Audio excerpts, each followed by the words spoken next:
and to the republic for which it stands, one nation, under God, indivisible, with liberty and justice for all. Hi, everyone. We have our meeting, February 8th meeting, or 9th meeting, actually, of the DCC. And Linda is the chair, and I'm going to pass it over to her.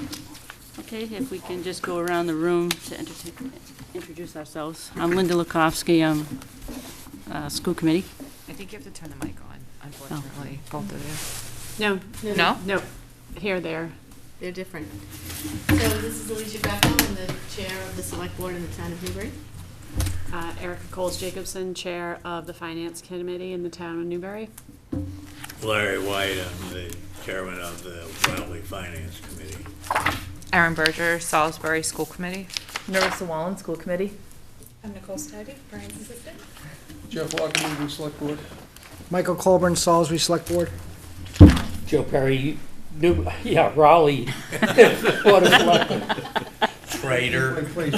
He's a chameleon. When in Newbury. Kyle Warren, Director of Finance and Operations at Triton. Brian Forget, Superintendent for Triton. I want to thank you all for being here tonight, and I'm going to pass it to Brian for a general update. So there's not a lot to update you. We did meet a few weeks ago. Actually, I think it was Ronnie who was sitting at the table and said, are we meeting again on February 9th so quickly? But tonight is really more about the budget. We have more concrete information that we'll get to in a moment.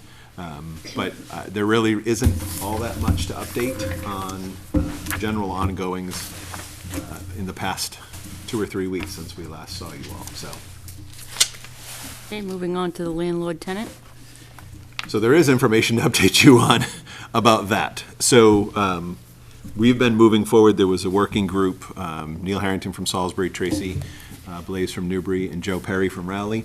We've been meeting to talk about hoping to move forward with the idea of a lease arrangement that would allow for more easily updated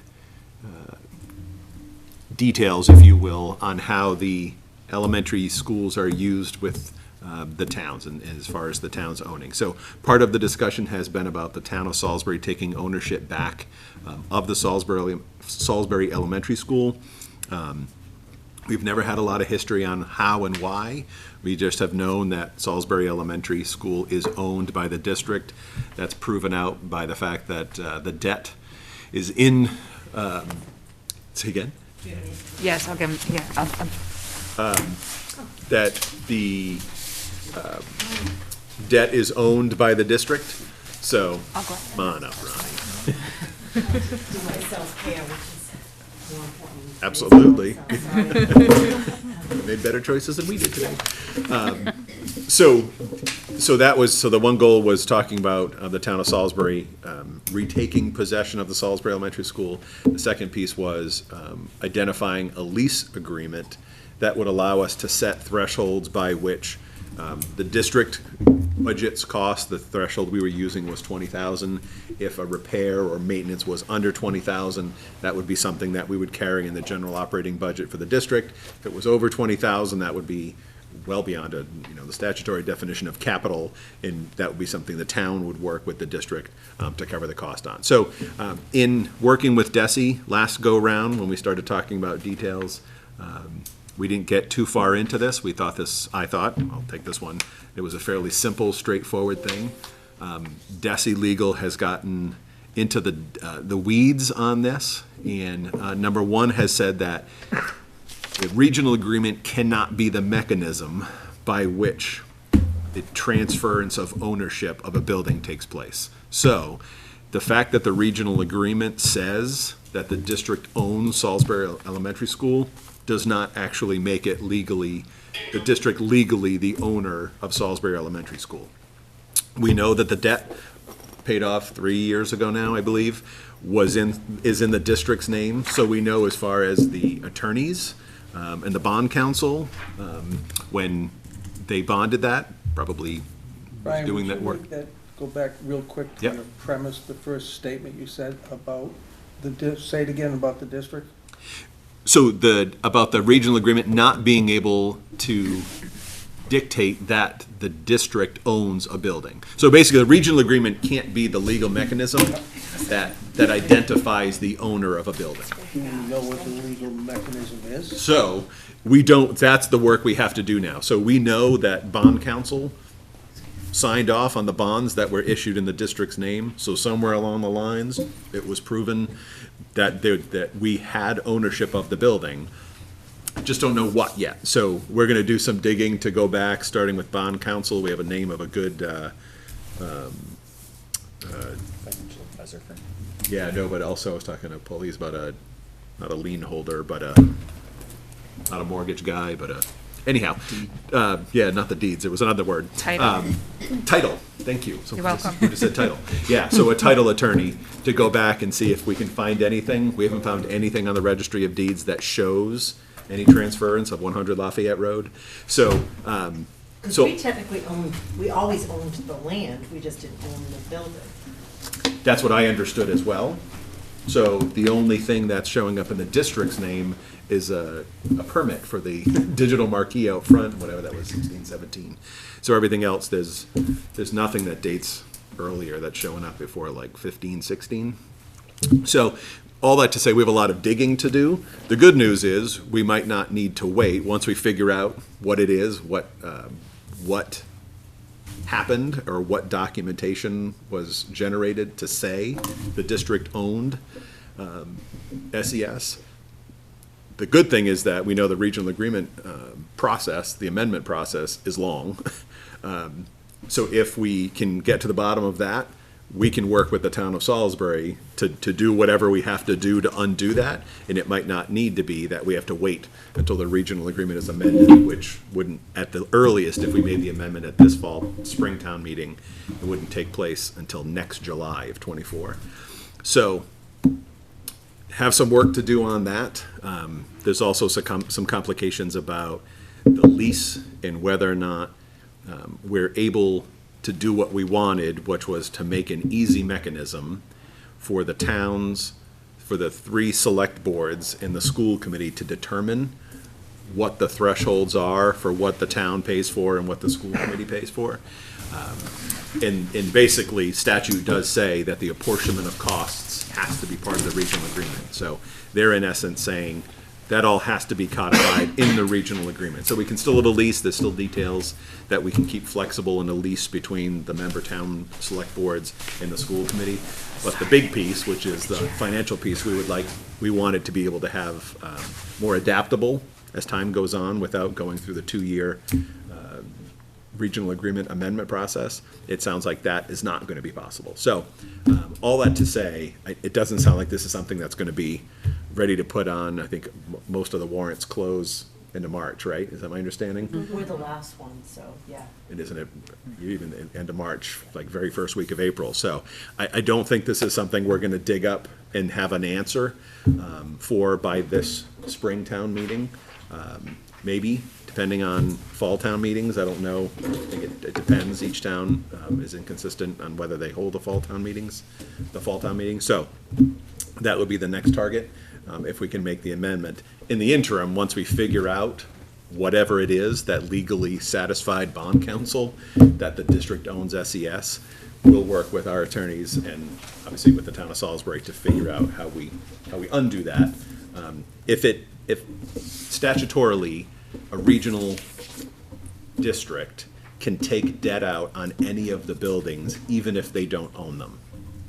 So that may be what actually happened, and everyone says, the district owns Salisbury, and we technically don't. So if that's the case, the town of Salisbury already owns, And we don't even have to and change it the sounds like tenant that lease. could be the simplest. We have a lot more digging to see if that actually is the case. So that was one of the things that Desi did confirm, is that even if because the laws that allow a regional district to operate, the laws allow the region to carry debt for any school facility regardless of their ownership. So that could be good news, right? That could simplify things.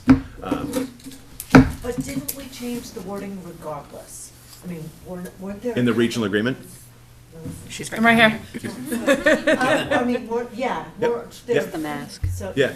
So the first piece was the ownership of Salisbury, and then the second piece was we were trying to kind of push some of those allocation of operating and maintenance costs Right. over to a lease agreement, and they're saying you have to have those thresholds in the regional agreement, Okay.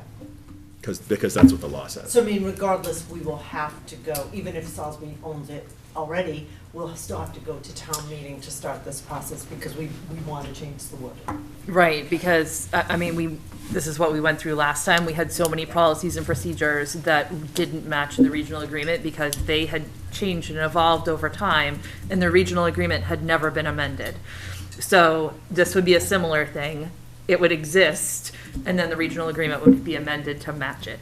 But the regional agreement, Desi is saying, is not the legal binding document that determines ownership, Okay. So we which could- is what we thought all the time. Right, yeah.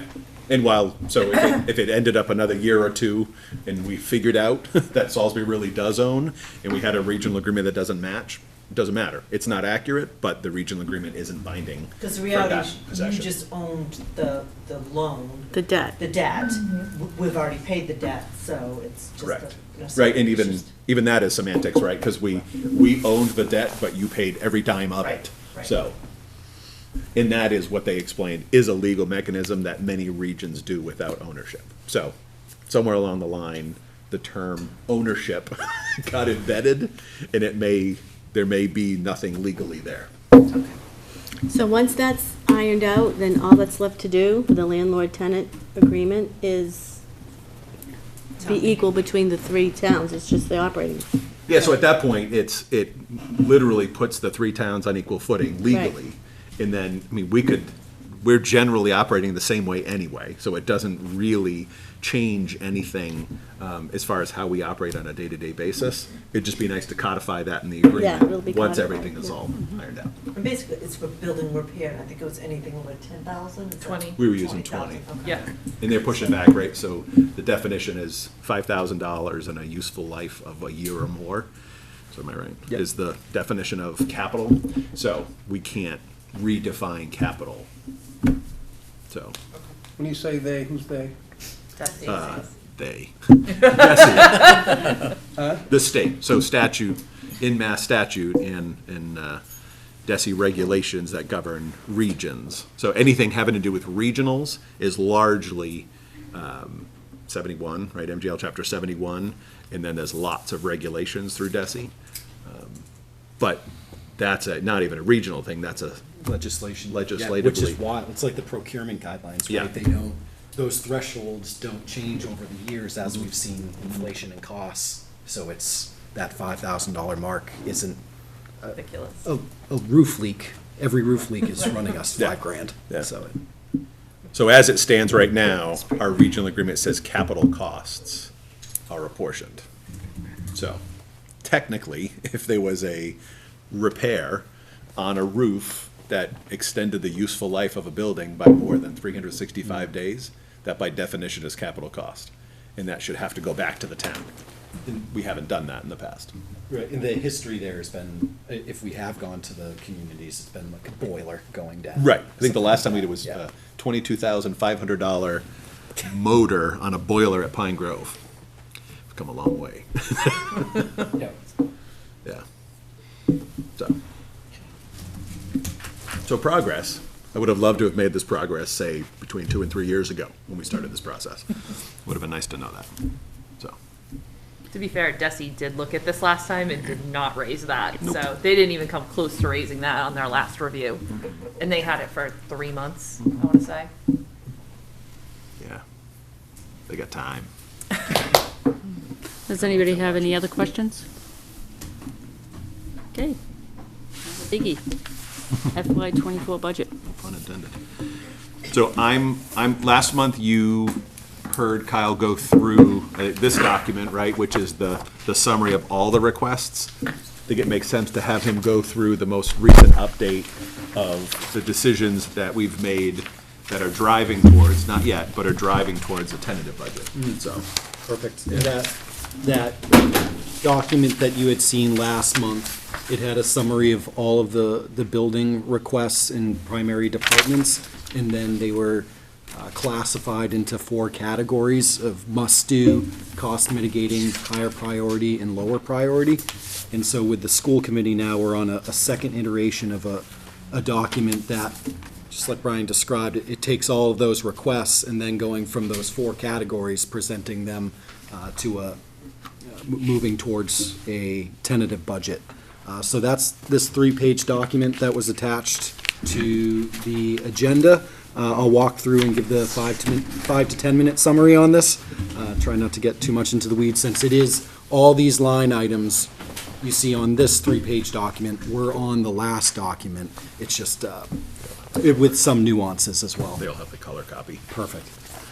So looking at the first page with the 3 elementary schools, in that column there in the middle where it says included, at all 3 elementary schools, we have the supplies and service line items where you see $16,000 for Newbury Elementary, $11,000 for Pine Grove, and $18,000 for Salisbury.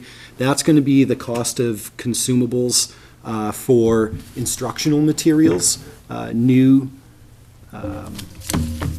CKLA, Math and Focus, that were previously funded through ESSER, or some of them were funded through ESSER. Others are new licenses that we have to pay for. One of the, so for example, Math and Focus, we had the full implementation of the curriculum previously, but then these are the annual consumables that we have to pay for. What's not included in this request is going to be the inflation on existing costs. This is certainly going to present challenges for the school, but where we're in this tough financial position from a budget perspective going into next year, we've excluded those. And then as well as nearly all of the position requests that the schools put forward for each of the elementary schools there. You can see the STEM teacher bringing that existing role to full-time, social workers, so on and so forth. Unfortunately, these are all real needs that were presented by the building principals, but unfortunately, where we're at for total cost, we haven't pushed that forward. The one exception there being the Pine Grove School, we've included special education half-time teacher with benefits, currently to address student needs, specifically dyslexia needs. We've been utilizing Wilson Tutors. That's been funded through ESSER, Federal COVID Relief Grant funding. We don't have that funding available. These needs are not going away. So it's the most cost, from a cost perspective, having that half-time position rather than outsourcing the services is the direction we'd like to head in. On page 2 there, looking at the middle school and high school, all of the requests we are not including at this point in time. The math specialist there with the middle school, that will continue, that is currently and will continue to be funded through ESSER. We've earmarked the remaining portion of those funds that we have. We've committed that halftime position through the end of next year. So at that point, it does present cliff funding, so we'll have to make a determination at that time if we could include it in the FY25 budget. The increase in supplies and services, the middle school principal had proposed some world language curriculum that does not move forward.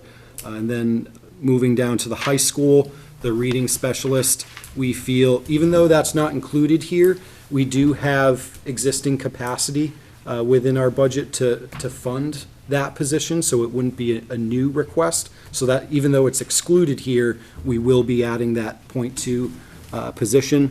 However, the remaining health teacher, science teacher, and hall monitor roles, unfortunately, we're not moving forward with at this point, as well as the $35,000 increase in supplies. That supplies line item represented the Camp Cedar Mills programming that some of our students attended, as well as a variety of other items, inflationary costs, things of that nature.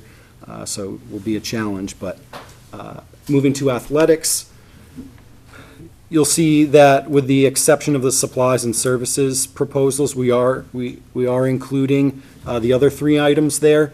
Contractual increases in coaching stipends, we have to do contractually. The diving coach is an existing position right now, and for $941, rather than moving backwards, we felt that that was, given the level of cost there, was, we'd move forward. And same with unified sports coaches. Last year, this year was the first time we had the unified basketball program, looking to transition that program from unified basketball to a more all-encompassing unified sports program. Particularly, there's a weightlifting initiative that the athletic director would like to move forward with. So for the $2,000 there, in the grand scheme of our total budget, we felt was worthwhile to move forward with. Given the, exactly.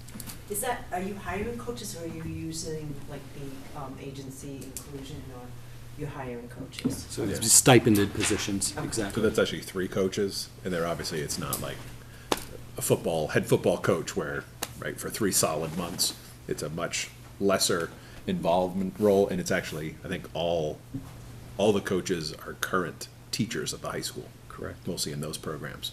Okay. In those programs too? In the specialized Oh, that's good. programs, Okay. yeah. So it's the same faces, familiar people, and just adding more students. There's actually an agency that just inclusion, they Yeah. just started out, and I know that they're starting to go out to others, like that we hire them to come to our school, so, it's amazing. Yeah, So, it is amazing. to see those kids to be able to play sports when they don't typically get to play sports, it's just. And the crowds they draw, Yeah. and it is magical to be part of that. Yeah. So, In terms of district-wide programming, so this section is going to be our fixed costs, presents a level services budget, salary increases, things of that nature. The district health and wellness coordinator, we had initially proposed, that's a full-time position. It's 100% funded by the ESSER COVID relief grant funding. We do have that funding earmarked through the end of next year.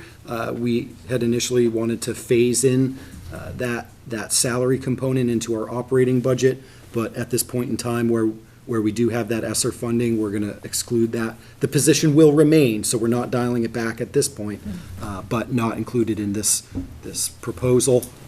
The stabilization. Can I ask a question about that? Absolutely. There aren't grants that you, I mean, the big word right now is mental health, and, Right. like, so there aren't grants that you could find to help pay for that?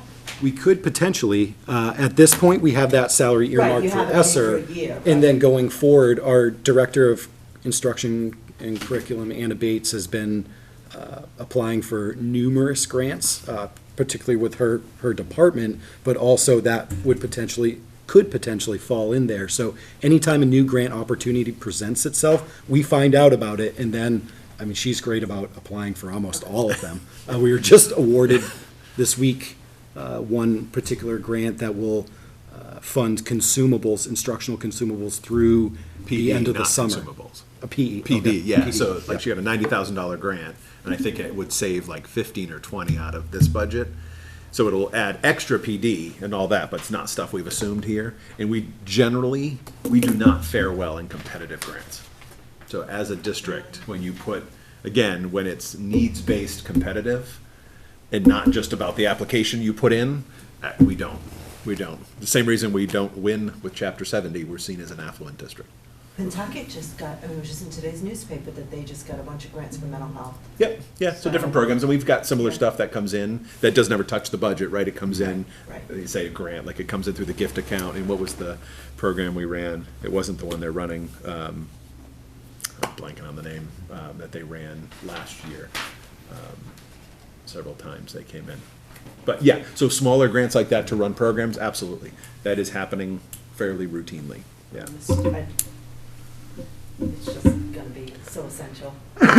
Yeah. The impact we've seen from her role specifically in all has been, Yeah, and to call her, phenomenal, right? To call her a wellness coordinator right now, she's triage, right? She is an LICSW, so guess what she's doing? Yeah. All the time. So, yeah, phenomenal impact. Yeah. the next line item there, stabilization fund transfer, we are moving forward with in this current proposal. That's going to be as part of March last year, the school committee adopted a long-term financial policy where we had a funding plan to implement a stabilization fund transfer as well as an OPEB fund transfer. So this is the first year implementation of that financial policy that was adopted. Certainly, we do, like we discussed at the last meeting, we have a $1.5 million transfer over to the stabilization fund for the current year, with the goal of that fund to ultimately pay for a feasibility study for a building project. Inflation moving into the next couple of years, we want to make sure that we don't move backwards, right? So even though we look at what we're giving up and not moving forward, if we didn't include this 75,000 with that initiative towards a feasibility study and the funding necessary, we would be moving backwards.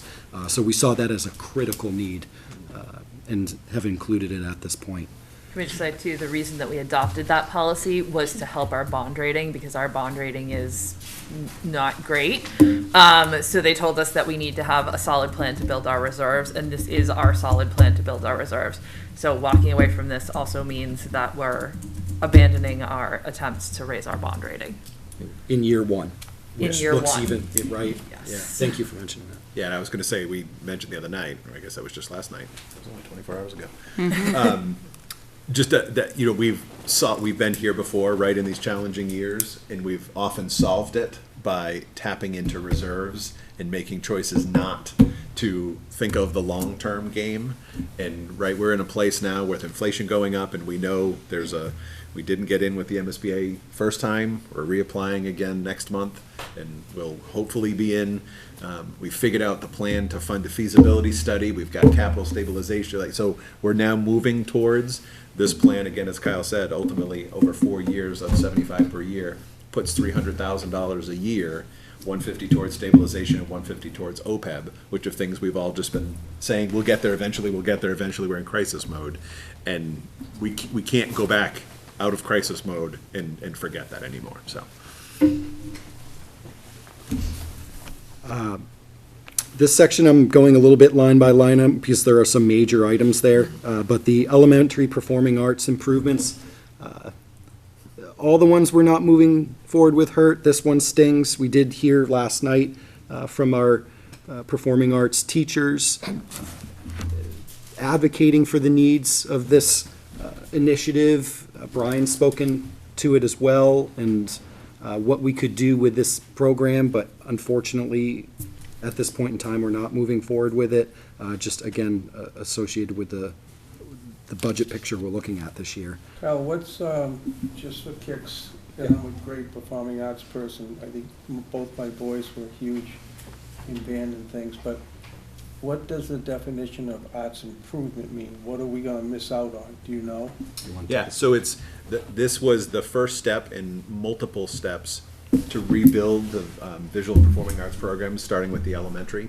So we've seen significant decrease in participation in specifically the performing arts. A lot of that is, if you look back 20 years ago and you look at the total student population at 3,400 students compared to 2,200 students now. So there's definitely decreasing by 30%. That changes the participation rates. As you become a smaller school, specifically at the high school, where you have other choices, and we still want to offer all the breadth of programming, so finding time to schedule band in during the day and things like that. So we know the marching band, it essentially dissolved. There wasn't enough students participating to field an effective marching band. This year was the first year that did not run. So our plan, I've been meeting with the music teachers. What this 100,000 is one more instrumental teacher that would be added at the elementary. There's one instrumental teacher that's shared now between the 3 elementaries. This would make 2. And in essence, all elementary students would have exposure to general music curriculum, instrumental music, and choral music. So starting at various grade levels, but rather than it being an option, it would be an expectation. Instrumental starts at kindergarten, and obviously that's different than clarinet lessons.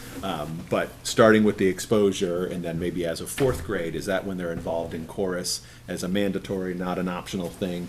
Gets it all happening during the school day rather than programs where students have to choose to be after school and may or may not be able to participate because of kids are so overscheduled outside of the school day, or B, families and guardians can't get them home after school. So the hope is to get it all contained during the school day. That doesn't mean there wouldn't be other things after school too. So right now, if you want to be in band or chorus in the elementary level, you have to pay for it, a user fee for starters. You have to have somebody be able to either drop you off before school if this program runs before school, or pick you up after school if it runs after school, because it's not during the school day anymore.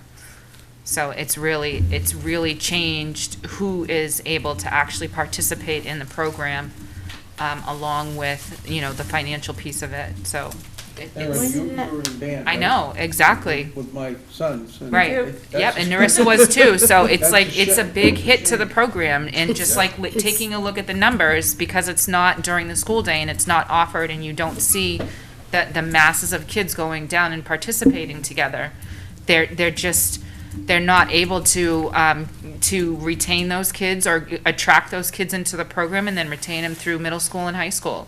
And you know that once you leave elementary, there's a certain drop-off anyways, once you go to middle school, and then there's another certain drop-off for high school. So the high school doesn't stand a fighting chance if they don't get the numbers up in the elementary school.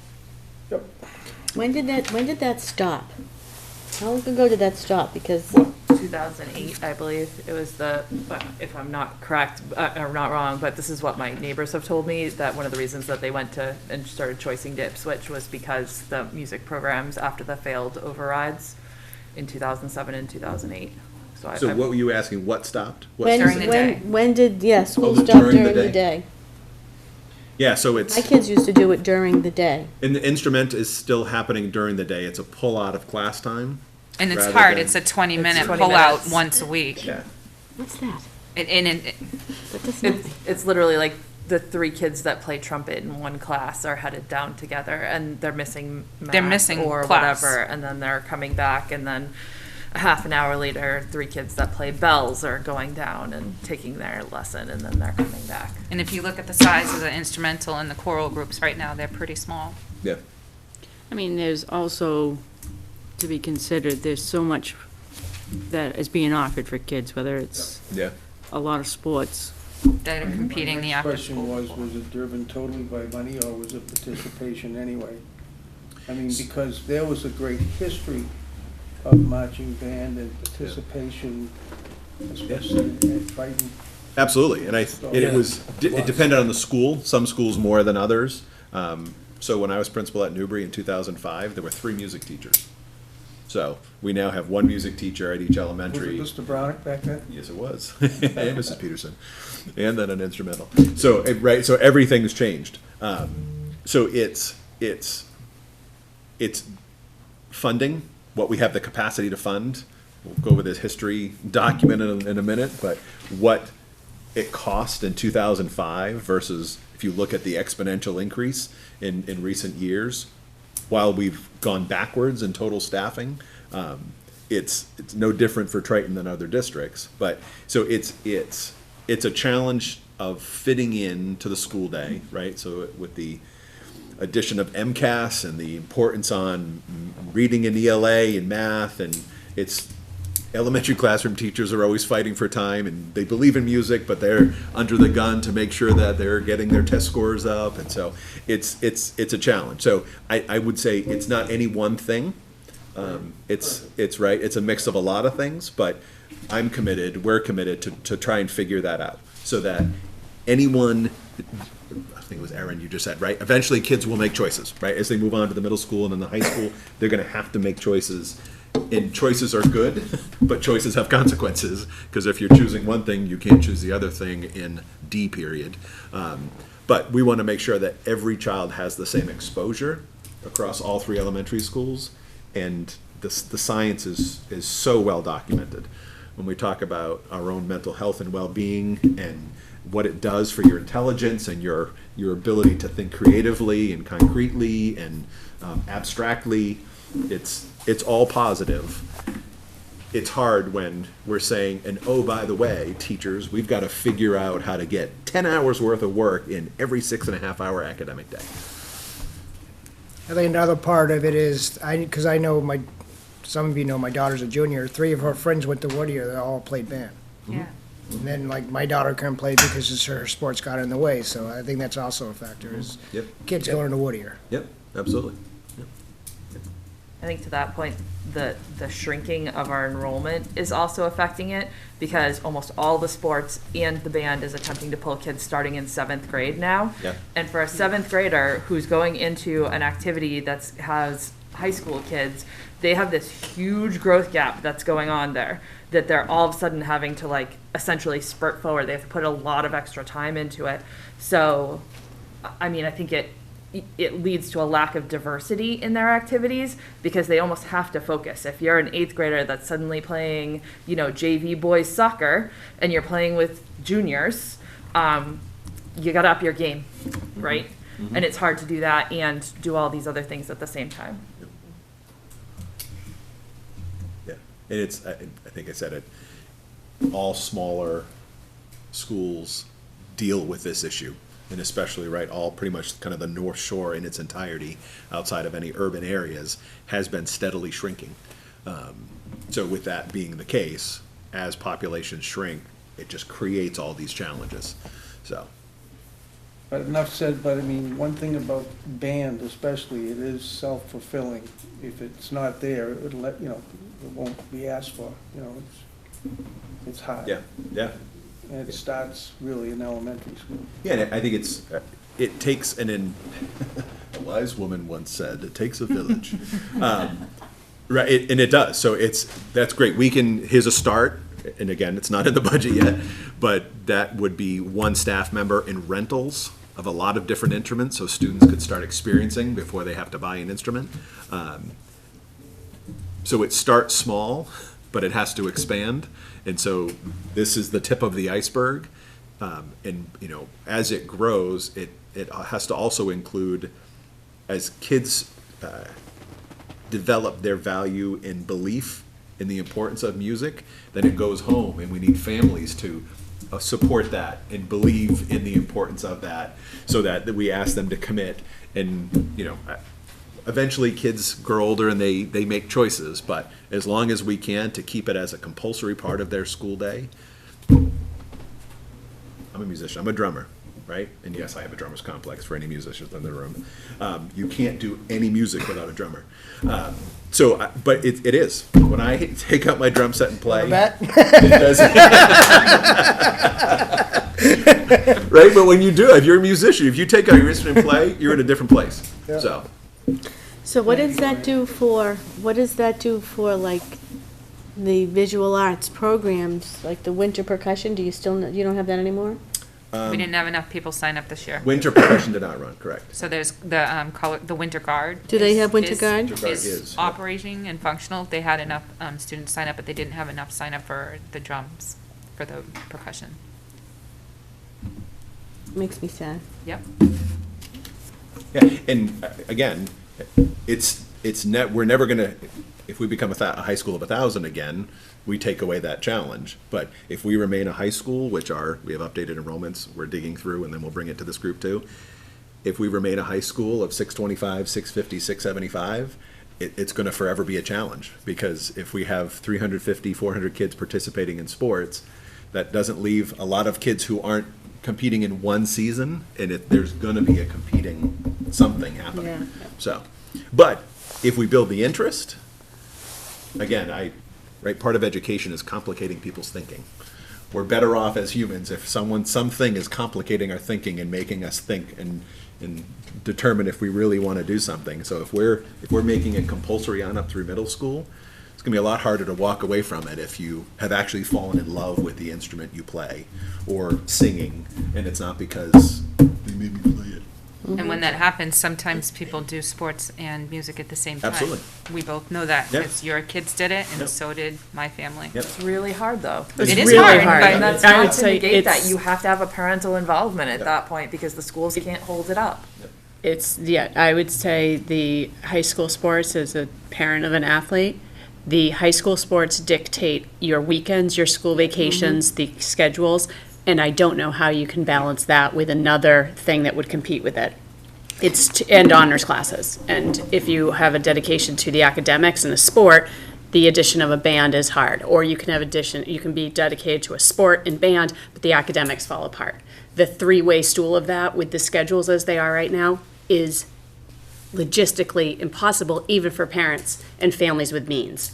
When you take out that and you take out late buses, which I see as the next line item, you are further making it difficult to be an inclusive place. I can remember when my kids were there was an athlete that was a football player. And then he would come up at halftime and play in the band.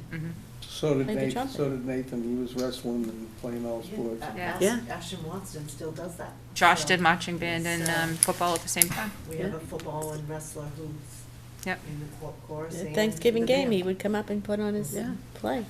I think the just- difference is the added pressure now is that kid is the final one that allows them to field the team, right? Yeah. So if they go down, it's like, we can't field the team and we forfeit the game, and that's different. That's an added pressure, back to your point, Narissa. Right, but the child That's a has- lot of pressure. The child has to be committed to it, too. Yeah. And then you had a job into it and forget it. Yeah, you can't start it in high I school. know 3 athletes. I'm late tonight because they have to go to X number of practices. They can't miss. They're 10 and 6. Yeah. So, That's, like, the change from when I was growing up, where it was like, if you make that practice, good for you, but we'll still see you. That's over. It's like, if you are not here, you do not play. Yep. And that starts, and now you also have, there are no sports seasons. I don't know if anyone else knows. But every sport is year round now. This is sports Hard season. for students, even young, to say, well, I'm gonna take that season off because their team goes on without them. Yeah.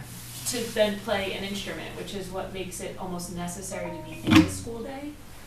But then the burden is financially a burden.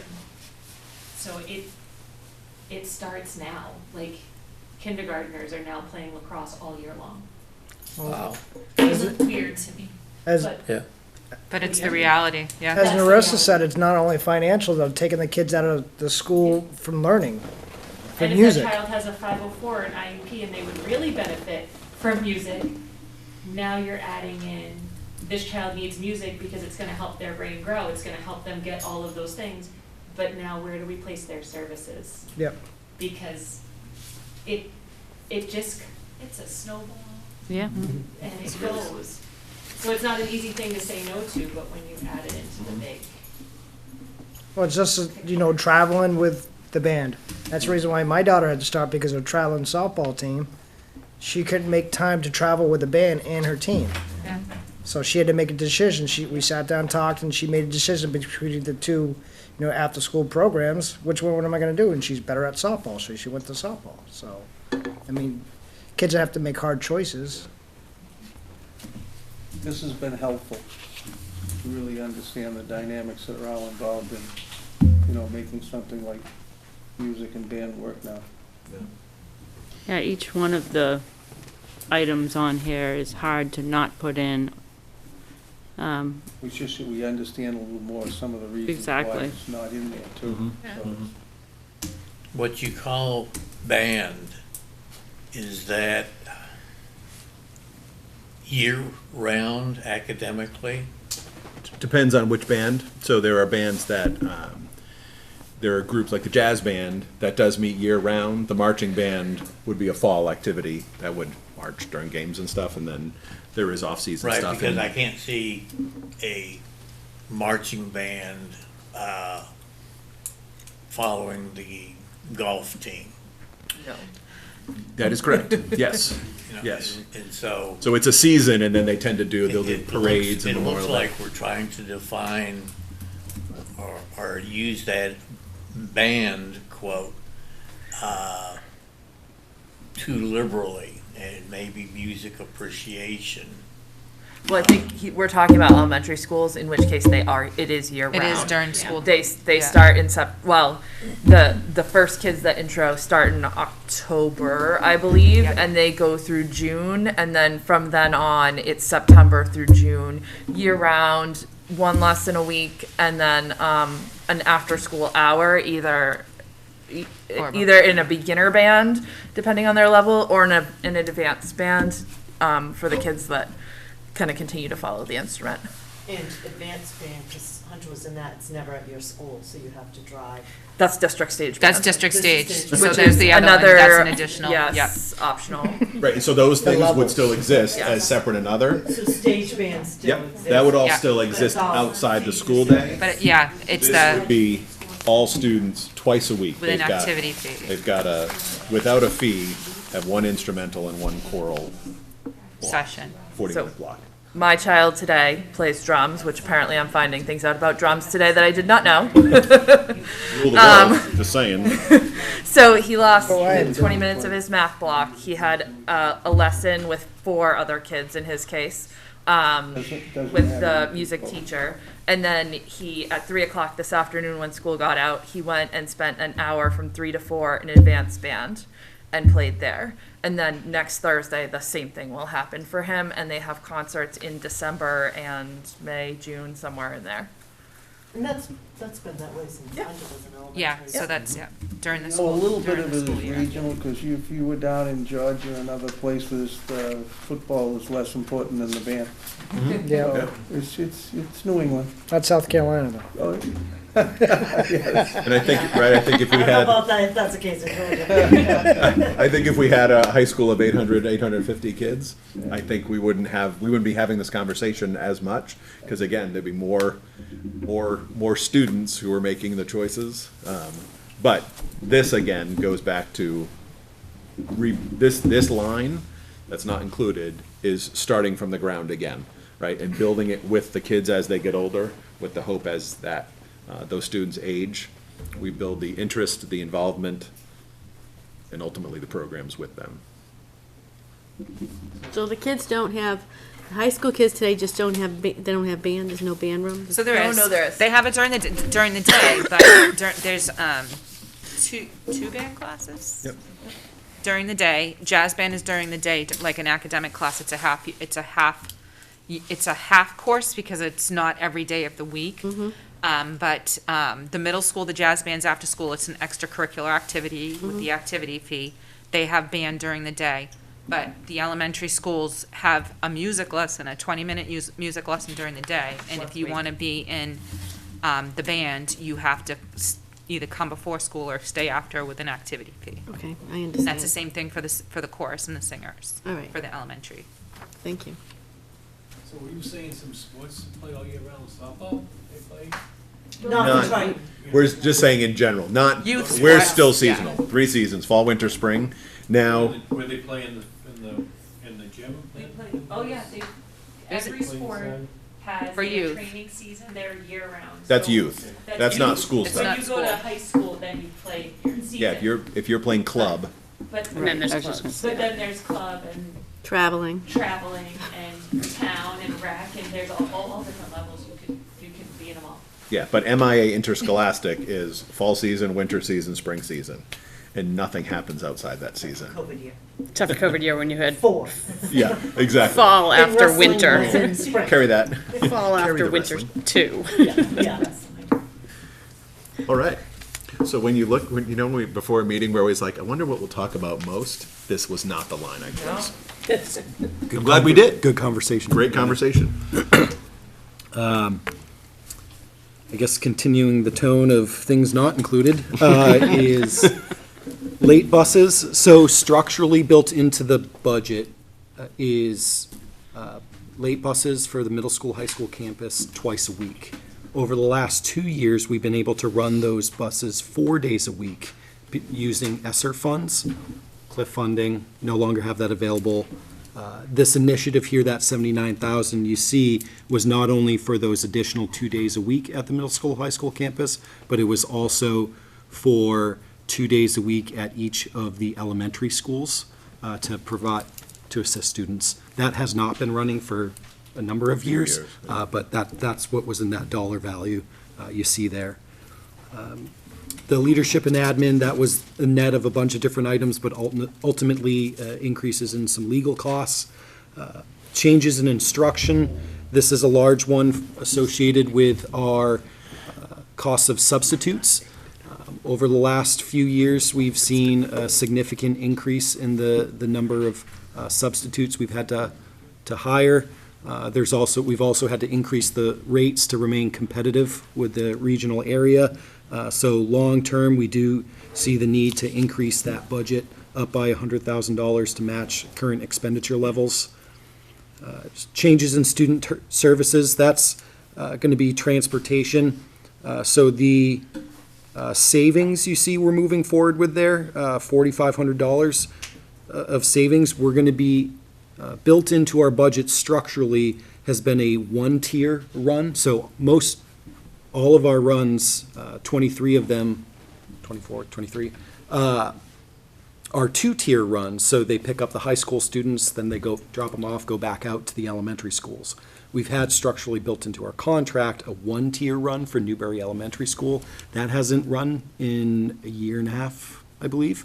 And we're very confident that based on current transportation levels, we won't need that.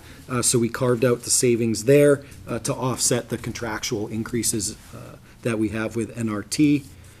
Changes in facility. Can I say, so for transportation, anyone who has kids in the system currently, Gets an email from Bus bingo. Kyle Yeah, every day. bus bingo. Yep. So Every morning. Yeah. Bus bingo. It's absolutely awful. yes, so Which it bus you're is. actually gonna get on for the day, if they That have is- enough drivers? Oh, We have, this budget assumes we restore all of those runs that we've condensed.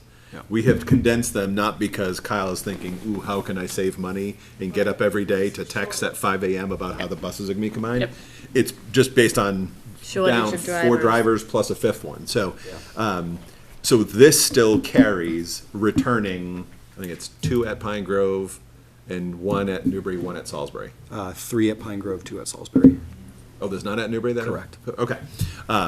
So that may change, but at this point, this carries restoring everything with the assumption that we'll get those 5 drivers. I will miss your emails.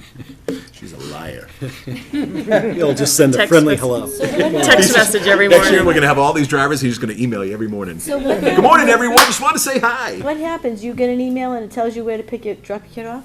No, they No, still it just pick tells up. you which 2 buses are. They might be running late, they might They be, might be early or late, depending, so you just put your kid on the bus stop and hold. Or your bus isn't coming, don't worry, another I love bus will that. come by and My put favorite a is- child up. or you make the commitment that you're just gonna drive Drive your your kid kid. every day so that you don't have to worry about the Now I stress of just take it. them. Right, It's too right. much of a pain. So the challenge right now is we're down those routes, but we have no substitute drivers. Right. So if anybody calls out sick, then It's another that bus, we need to place those students on another bus. Some routes are structured in a way where we can simply say, oh, this bus, it works not too bad to just pick up those students. Other ones are super challenging, where we have to split the Plum routes Island, up. way out in the And end. unfortunately, they're all last minute, too. People call out that day. Our process is if there's a call out 2 days in a row, let's figure out what's going on. Is this more than that? But it's, Who does this? Kyle does it every I day. work with the bus company each morning. Every day. Oh my NRT does God. the reroute. They do the Other duties rerouting as and then assigned. they call me. And then I send out the messages to the Right? Yeah. community. So, And the buses that are running are packed Packed to the gills. to the gills, like 3 high school sized children to a seat, which they're not children, they're practically adults. And I can say when. In your At the backpack. worst for my older son's bus, I your can trunk. drive home and then the bus will come by our house about half an hour later. So that's 45 minutes, 35 minutes that they're on the bus. I mean, if Just coming Kyle at 10 really cared about the district, he'd just get his bus driver license. Or someone else would drive. I know someone with a license. Get- Really, you're gonna call that out? Yeah. You still have one. I don't think you can go after a child. The other solution I know is another to one of the team. go ahead and not have children and move to Rowley? I didn't hear that, What do you say? He said he's trying to fill the empty properties with people without children. I'm gonna- Come into Raleigh. I'm gonna let you work on that Pretty much problem. already did that. I don't have any children, There you go. Yeah, we have a lot of new Larry's properties. We don't want any kids. which is why I'm in Rowley. That's right. They allowed me to move in. It's called the Salisbury fair. Beach. All right. I took Yeah, us on so that birdwalk again. Sorry. staying optimistic with maintaining those runs in there to I hopefully just get got one additional quick staff. thing since we're Yeah. on buses. Absolutely. I'm new to the show. How do I say it politically correct? Is that the only bus company we can use?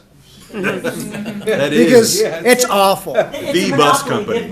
So just so that you understand, if we don't run a bus driver, we're not paying for that route that day. So it's not that we're eating the cost. I just want to get, like, so as you're But thinking and I processing this. understand No, no, that no. if we're not running, we're not paying, Yeah. but it's not But- solving the problem. No, it's not. But every single company has it has similar issues with trying Well, to the get reason why every staffing. company has that because they're all competing with each other. Yes. And there's been a balloon of businesses blown up in the past 30 years, and there's like 30,000 bus companies, and they can't find one driver. Now, they merged together. Yeah, So they're Yeah, all so together. Salter and NRT is merged Well, right now. it's, I mean, Very There's valid. one. when we Salter is now negotiate the NRT? contracts, can we Probably. put something in there that there's if you don't fulfill your contract, What? you Who else know, are you gonna get? Yeah. What?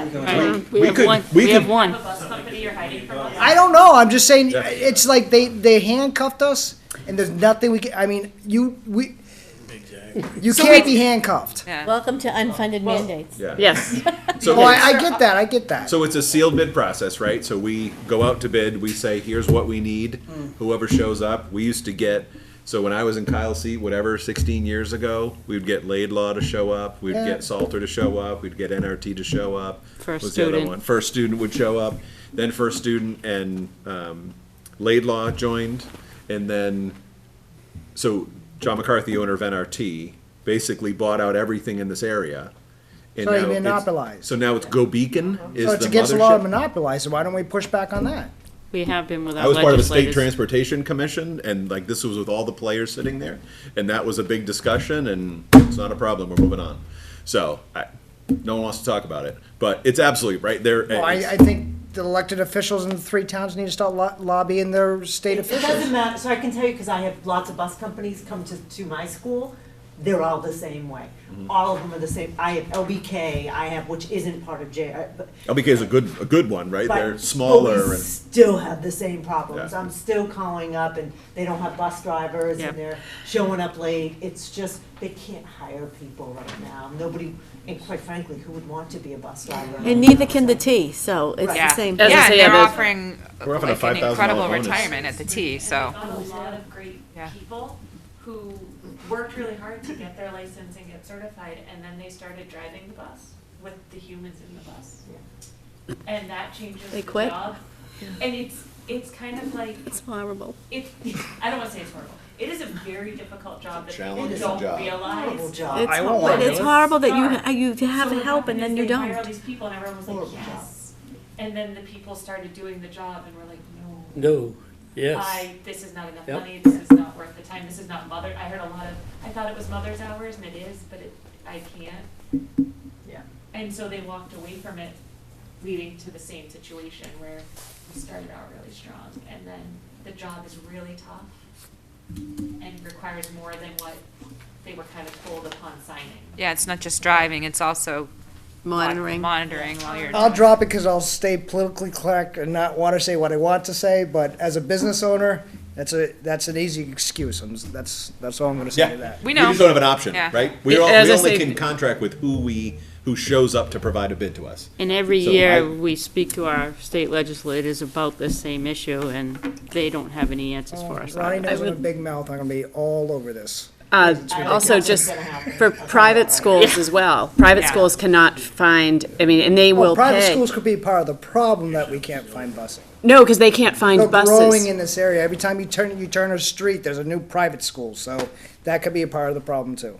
But they can't get. They can't get, they're not able to get. Yeah, but They- you have so many they can't. schools, you're watering down the transportation. Even when those schools are schools in the same area, trying to combine their resources to get students, they cannot hire companies. Private transportation, not just bus companies, are unavailable to 'Cause make everything- those There's too much bids. watering down. That's the reason why it's happening. Well, you know what? Is it watering down or is it competition? It's the insurances, it's the cost of the petroleum, on and on and on. It's not an easy job right now. Well, if you have 100 schools when you used to have 50 schools, you're gonna have a transportation problems. It's easy. No, I think it's a health problem.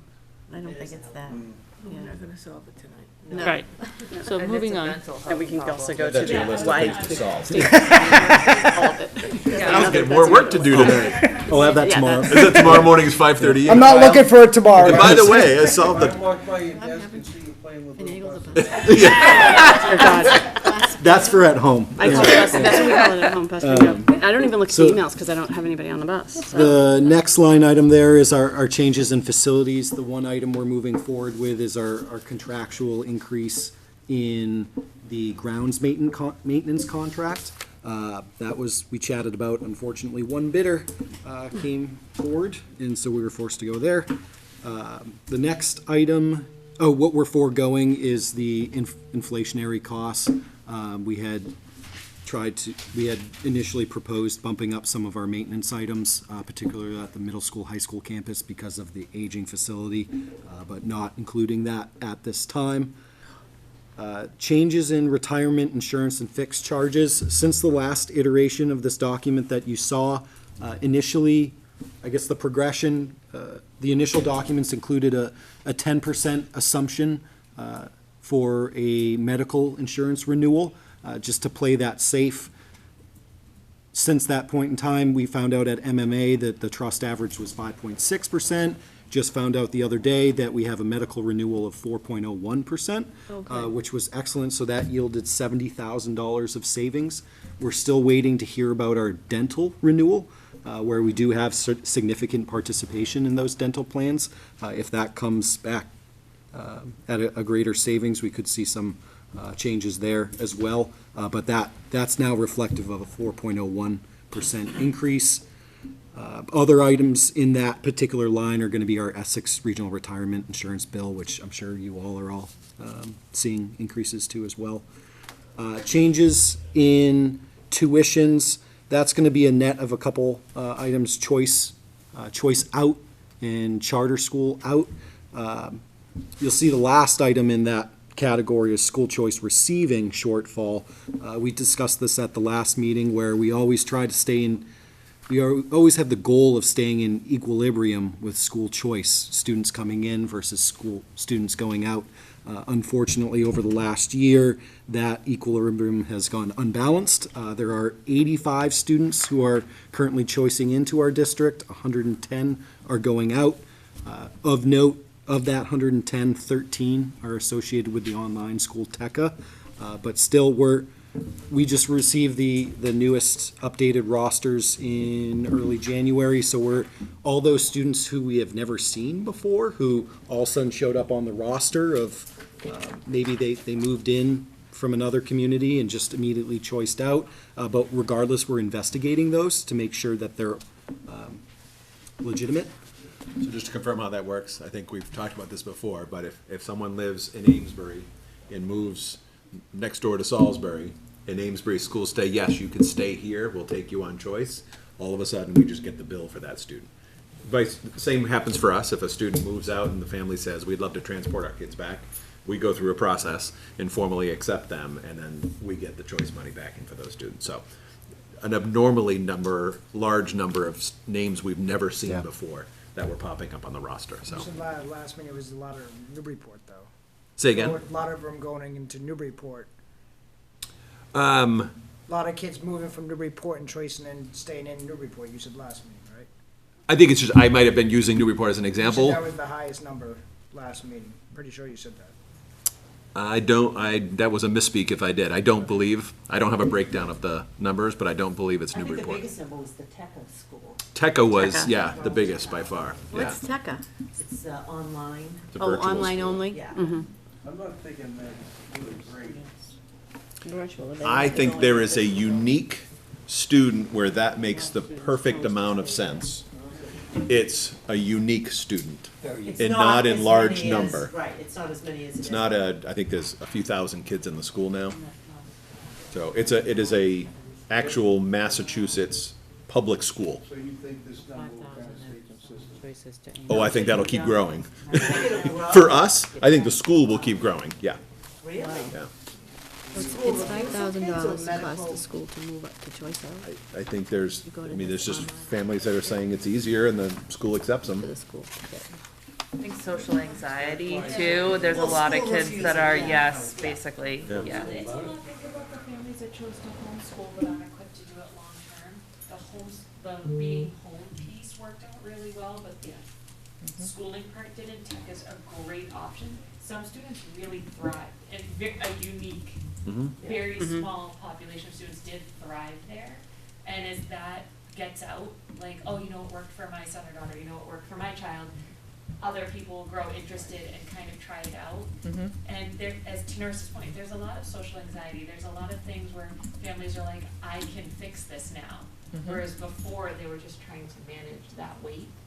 But again, it is a specific, And you keep DCF off your back if you sign them up for this. If there's a school refusal after a period of time, you can file. So this Exactly. way, it keeps DCF off your back going, I've taken care of it there in school. I mean, they do have check-ins throughout Yep. the day, so it's Yeah. not like they're not going, No, it's. but, Do we yeah. have a lot of Good program students for that do that? Does this district have a large number of students that do that? 17, 13. 13. 13. 13. I don't think, though, the enculturation in the school, you know, as an experience, if it all of a sudden became 50 kids, that'd be concerned. And it's school choice, right? So we don't have a way to say no. But I'd look into why. Yeah, yeah. Oh, I think And most you of look it, we into know. why all the time, right? One more time? You look into why all the time. Yeah, yeah. Every student. And those kids, we tend to know, right? It's pretty rare that a kid pops up on the TECA that we either, if they move into the district and they become ours, that's no different than if they lived in Newburyport and popped over the border. But generally, we know those kids, yeah. I've never seen an increase like this in school. It starts out as school refusal, but it's usually underlying issues of anxiety.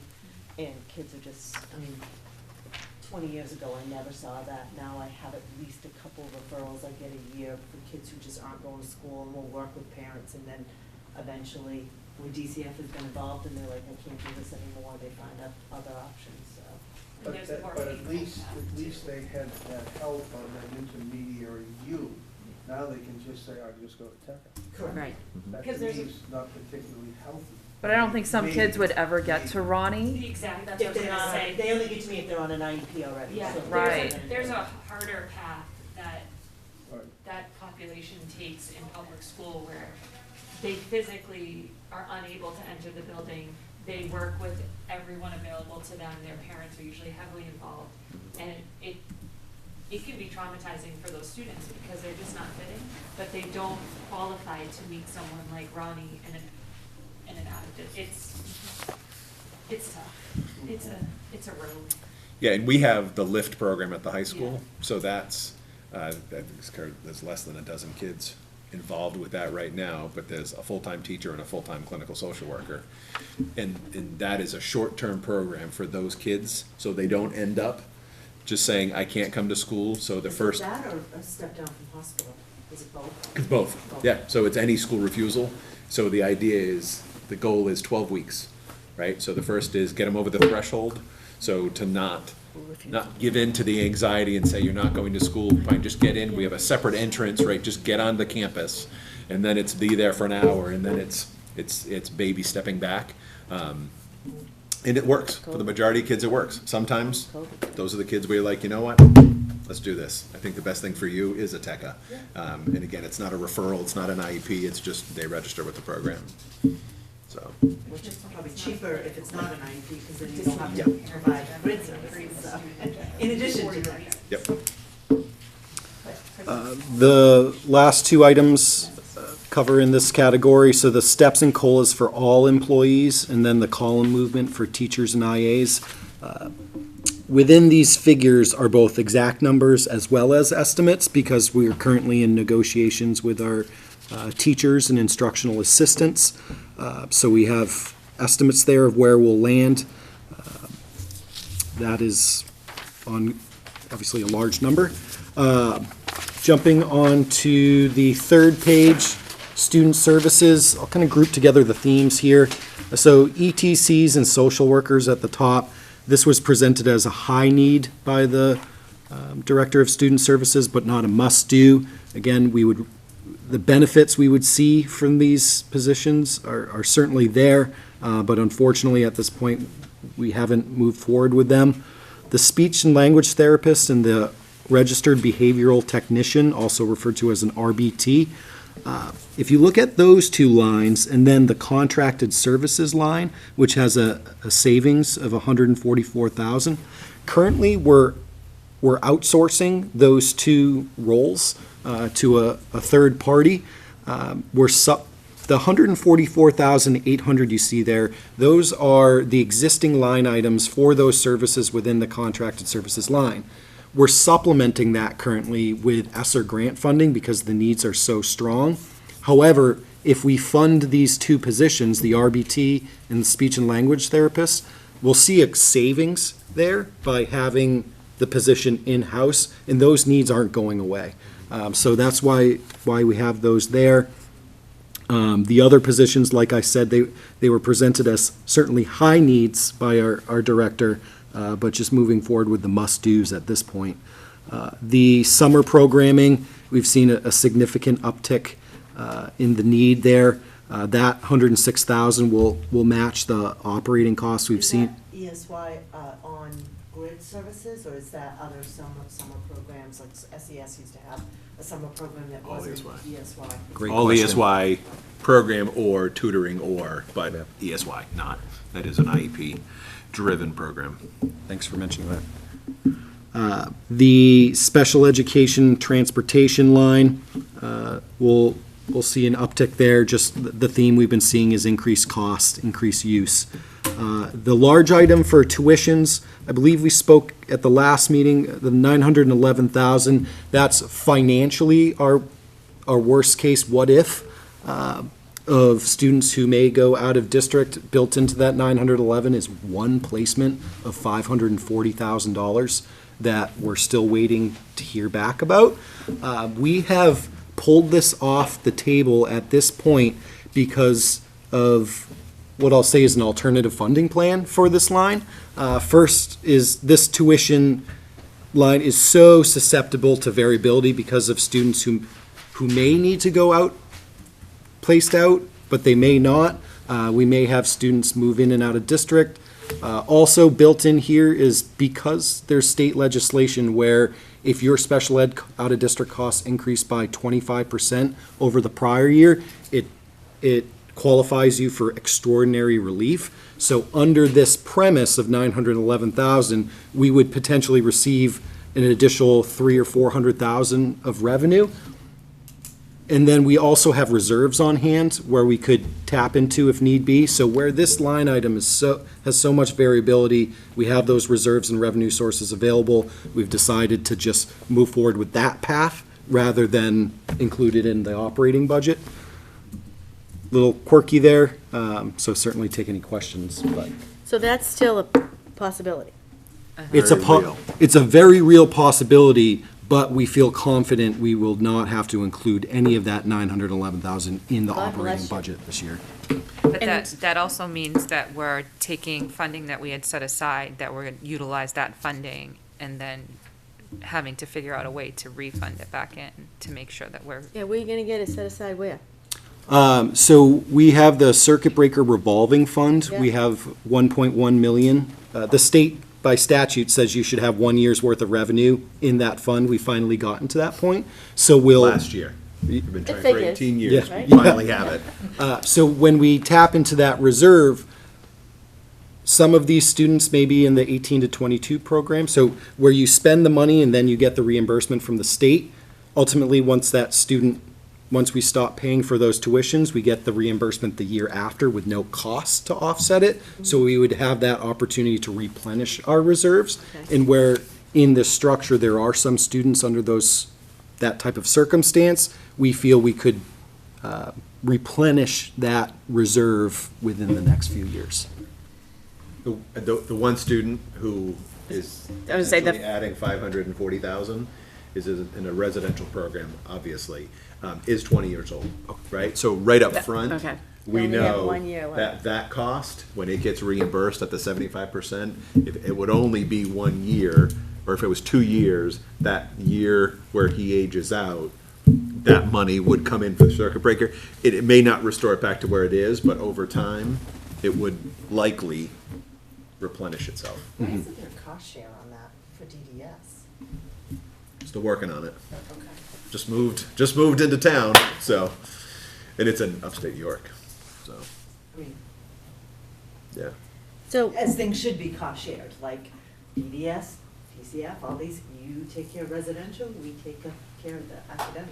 Kind of hard to say 539,000 worth of academic services is needed. Right, right? Yeah. That's residential, that's Yes. a different shop, Uh-huh. DDS. Yeah.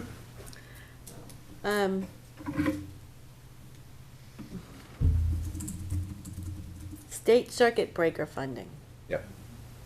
will that help us with that? Let's just talk about. That's what that is, That's what you exactly. mean, okay. Yep, so that's the funding source for that particular line item. We have 1 year's worth. So this year, we're spending last year's. The amount that's coming in this year is going in, and we would spend that next year. So what we're gonna do is catch up and have to get back to spending what we're getting, not having that year's worth on balance. And there's still a chance that this 540,000 person moves back to the town that they came from. April 1st. So the April 1st law, just to make April sure, 1st. as of April 1st, because of the way budget cycles work, as of April 1st, if this student had moved in on May 1st, the district where he currently lives Descending would pay the district. bill. So the bill this year, even though they're already living in district, is being paid by the sending district. Once we hit April 1st, they become ours for next year. And then even if they are still living here on April 1st and move out on May 1st, we pay the bill. If they've lived here for a few months, we pay the bill for 1 year, and then it transitions back. So the person did move into the district with the intention of it being temporary. So that information was shared.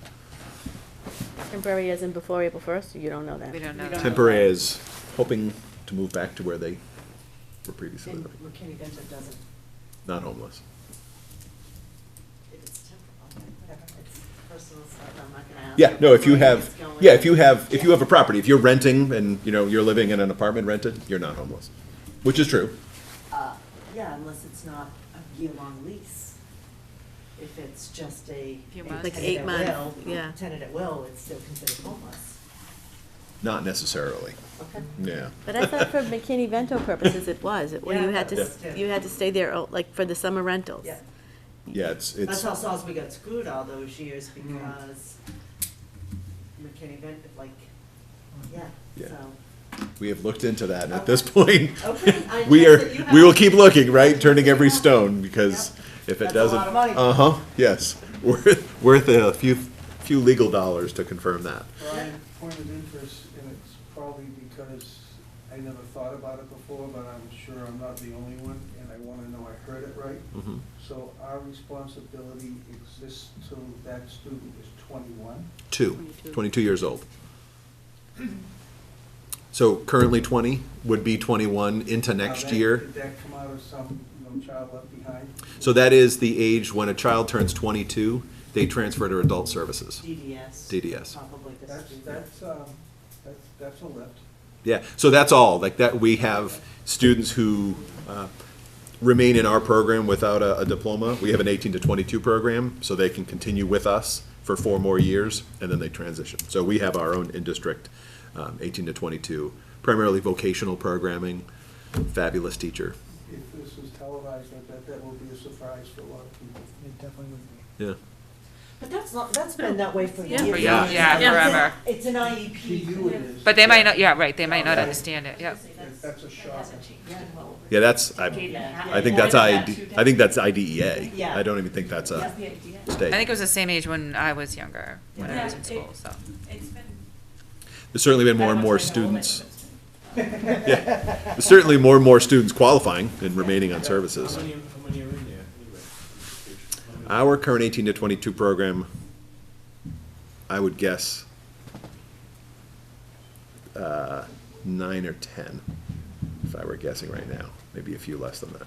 And how much in funding do you have? How much do we spend on that? Yeah. I'd have to break it down. We have one teacher, 5 or 6 IAs, Yeah. and then other support services, so dedicated to that program. Some of the services, right, an OT or PT services, multiple programs within the school. Significantly less than it would cost to pay for a program for those 7, 8, 9 kids independently. A program even at a collaborative now is 50 to 75,000 plus transportation. So on average, we're spending 100,000. So we generally have built a lot of in-district programs, TLC program, autism spectrum disorder. We have program K through 12 now. That's not bad for 10 people. We said Yeah. 10, Yep. 10,000. All right. I'll take the next category somewhat as a whole, district-wide curriculum and instruction. So the increase in costs here are going to be associated with consumables for new curriculum that we've adopted over the past few years, new consumables as well as professional development to keep those initiatives moving forward. One of the challenges with curriculum is when these companies don't allow us to spread the cost over several years. So if it's a 3-year license, you have to pay for it all at once. No other vendors require us to do that. It's odd, but it's an unfortunate reality. So that's what creates, you've probably seen it over the last few years, fluctuations within this grouping. So unfortunately, this year we're presented with one of those challenging years. As we mentioned before, our Director of Curriculum and Instruction, Anna Bates, has been applying for numerous grant opportunities to help offset some of these costs in years past. What was the one, actually, we just received a $200,000 grant or something like that last year, where we were able to pay for. Curriculum implementation. Yeah. It's a part of the CKLA implementation. Exactly. So we're hopeful that we'll be able to offset some of these costs here with those grant opportunities. It's just a waiting game a little bit at this point, but actively applying for those opportunities. District-wide technology, the Chromebook implementation plan. At the onset of the pandemic, when we went one-to-one, we were able to fund that through the COVID relief grant funding. This current year, FY23, we had the first year of the phase-in to bring that into our operating budget. This would be year 2 of that phase-in. So again, the theme of not going backwards, right? So that's why we've included that $50,000 mark there for the second year implementation. And I think prior to COVID, we didn't need devices, wanted them, talked about one-to-one. We definitely have arrived at there's no going back, right? The level of even going back to the category above of curriculum and the amount of online resources available, that currently it's Chromebooks, but by having a refresh lease cycle, it allows us to adapt. So once that funding is there and it builds up over 4 years, that will allow us to decide. Maybe Chromebooks in 5 years aren't the thing. Maybe it is an iPad at that point, or maybe it's a device that hasn't been invented yet. But I think gone are the days of thinking that we can get away without a one-to-one device. It's the new norm. The train left the station. The train is gone, like, And I mean, we've had to change how we teach our kids. Yeah. They prodigy, I mean, there's so many things that's what grabs some of our kids, because that's what they're doing when they're not at school. So versus sitting there looking at a textbook, listening to a teacher, it's educating our Yeah. kids better. right, and the good thing is those resources adapt, right? So all those Differently. subscriptions that we never paid for, we always have current materials rather than textbooks from 1998. 'Cause That's a the world has bonus. changed. Oh, my God. since That's such a 1998. huge bonus. Huge bonus, right? Long-term commitment and cost. And, I'm sure you've heard about ChatGPT, right? All this AI writing. So we're taking there are districts that are just like, shut it down, lock it out. there's no locking this out, right? This is about teaching kids to use it wisely and to interact with it. So our tech director is a legend as far as instructional technology. And so he's already done a lot of good work and has had a lot of, right, teachers, as a teacher, when you get a paper and you're like, I know you didn't write this. I know you didn't write this. Working with teachers and talking through that process and how to engage, because yes, the train has left the building. We are teaching in a very different world. I'm old, I hate shifting now going on it, but like when I bring in paper and pencil, they're like, ah. What is that thing? Like, so, I mean, and I hate learning new things. I'm a dinosaur, I'd rather still be, but. we don't Well, I have a come in and I choice. ask for an agenda, so there you go. Yeah. So in terms of totals, Brian's going to go over the next sheet in a minute to give some historical context here and insight. But so all in for this proposal in that included column totals that $2.5 million figure you see in the middle of the page. At the bottom, the theme we've had over the last how many years of limited increases in revenue sources, Chapter 70, $66,000 of new funding. That's going to be the state mandated minimum of $30 additional funds per pupil. And then Medicaid reimbursements, because of processes we put in place to claim additional funds. We've seen that come to fruition this year, so we're comfortable bumping up that budgeted revenue source by $50,000 for a total of $116,000 of new revenues. Do we know, is regional transportation not on there because we don't know what will be funded at? or- It's not, great, thanks for mentioning that. So we've level funded that revenue assumption for next year. So So we're assuming Haley's gonna keep it, and our Yeah. legislatures are gonna keep it where it's at. So Okay. we've been pretty conservative with our assumptions there. We've used an 80% reimbursement assumption over the last couple of years. This year was super favorable. I think until like 90% or something like that. Other years, it's been more towards that 80% figure. So we're still waiting on hearing about this. We used the same assumption of an 80% Well, reimbursement she rate. publicly stated that she wanted to 100% fund it, so we shall see. Yeah, I mean, Is that's it for been- regional transportation? Yes, Yeah. Healy said that. We'll see if that comes to fruition. We shall see. Yeah. That's the tough If part. Jay Sullivan has anything to do with it. Transportation in 1968, 69, 70, whenever it was. So the other We've seen factor that is, go backwards yeah, we're sometimes. spending less, right? So when these 5 runs that we're not running, Yeah. someone said it earlier, we're not paying for those runs, we're getting a reduction. So as we're spending a little less, we could see a little less in the revenue because it's based on this year's spending, what we get reimbursed. So In we just agreed. special education transportation is reimbursed through a different funding source, so that's Right, separate that's a to good this. point. Plus, you can always think of it, transportation's so bad already, a lot of parents are just taking their kids to school and, I mean, waiting for the bus and don't care about the bus anymore, so. Yeah, this, Still. right, so when I was on that transportation commission, we talked about alternatives. And right now, we have to hold a seat for every family. But why couldn't we have some creative solution where we say, hey, if you want to commit to driving, I mean, what do we spend, $1.3, $4, $5, $7 million now on regular big yellows? Hey, we'll write you a check for $250 if you want to transport your kid every day. Sign me up. Right? I mean, so and maybe that's not the right solution, or maybe you can opt out and we They can. do that in special, they do that with me in special ed. Special ed, We you do can. that all the Yeah, time. special ed is totally legal. Yeah. But that guaranteed run, even saying, can we have parents opt in at the beginning of the year? And if a parent says, no, don't hold the bus slot for my kiddo, then great, then we can take that off the roster when we make the assumptions of routing.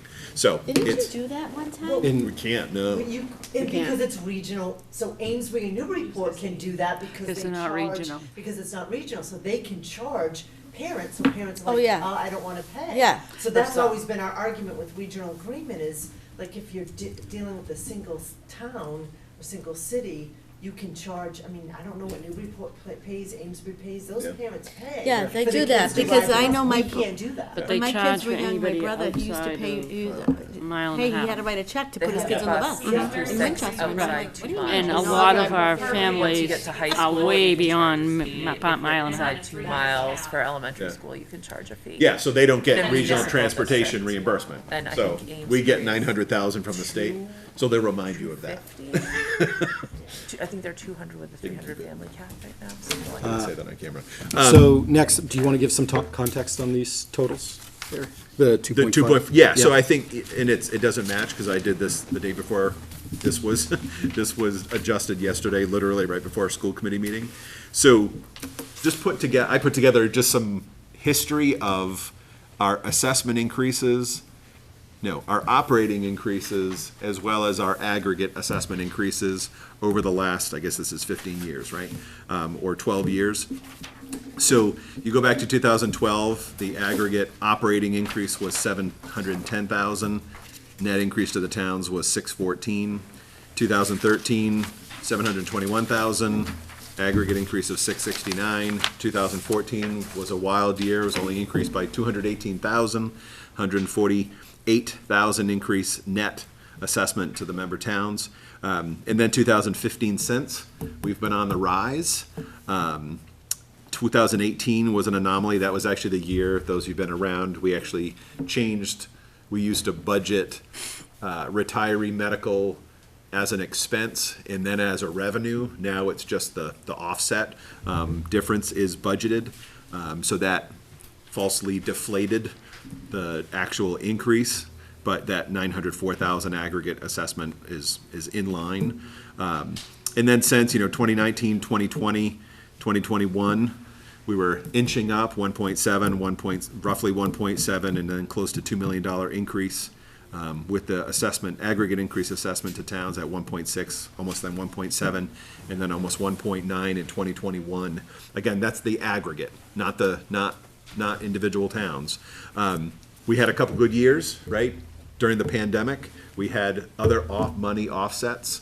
There was other things. Last year, we had just an amazing year where we renegotiated medical insurance, and we had bus savings rather than increases, and so all the 28 normal retirements. things. 28 retirements. That is not the case this year, so we're kind of back towards that trend of larger than normal increases. However, it doesn't follow a pattern, right? This year is significantly larger if we look at that from a kind of a progression moving forward. I put out a survey to superintendents across the state, and I have 57 responses so far.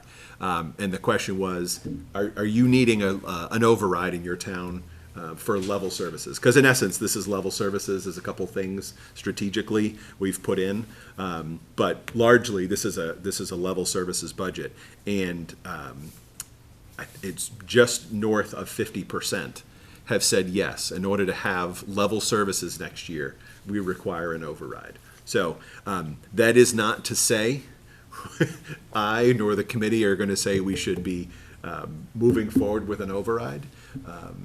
However, this is the context that a lot of districts are finding themselves in, just due to the nature of the increasing costs.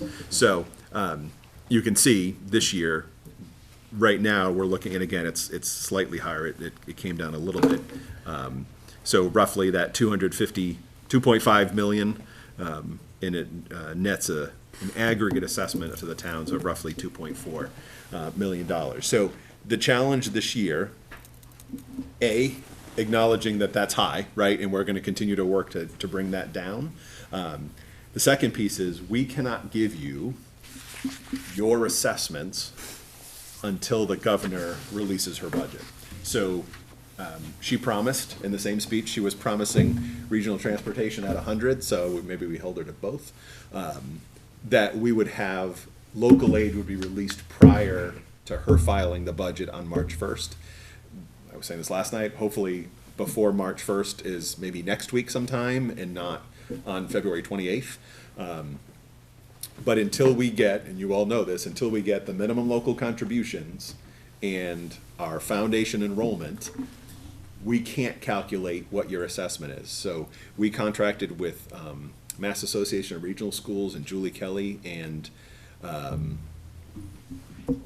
Melissa. King, formerly of DESI. So Chapter 70 and enrollment gurus, to give us some projections of what our foundation enrollment would be, as well as our minimum local contribution. Our foundation enrollment, we feel pretty good about. There are definitely some factors in there that they made some assumptions on that become part of the Chapter 70 formula. But we believe the foundation enrollment will be 2,224 students, which is up 21 students. So for the first time, we've kind of hit low and we're starting to increase. The challenge is, per their calculations, Newbury decreases by 11, Salisbury decreases by 5, and Rowley goes up by 37. So again, that foundation, the calculation is not a straight calculation, which is why for 17 years I killed myself trying to come up with it and could never make it work. So now I know why we couldn't make it work. So that is all the students that each town is responsible for.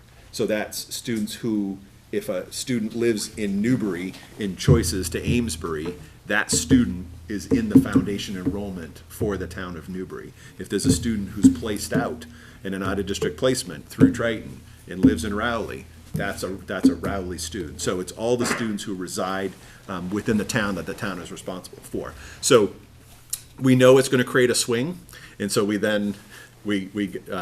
Julie Kelly put together some ranges of what the minimum local contributions would be, but those ranges, $400,000, $450,000. So that is not something, while we put some things on paper to talk about, there's no way we're putting anything on paper because, right, if you have it on paper, you have to start making some assumptions. So we know that even if the budget stayed exactly the same, about $250,000 would shift out of Newbury and a little bit out of Salisbury and into Rowley. Then they have plus. Or no, out of Newbury, a little bit into Salisbury, and most of it into Rowley.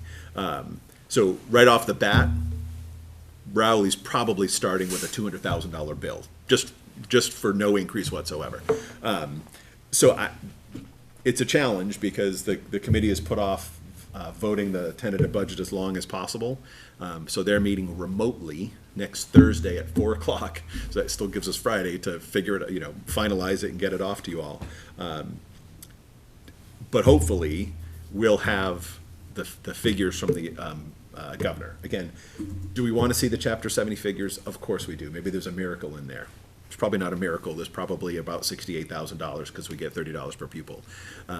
But that minimum local contribution and the foundation enrollment is the only way we can assess. So for the first time ever, we may have to give you a tentative budget that has just an aggregate increase where we can verbally say, yeah, so at 2.5 million, it looks like it would be about $500,000 for Newbury and about $1 million for Rowley and about $1 million for Salisbury, right? We know those are not doable numbers.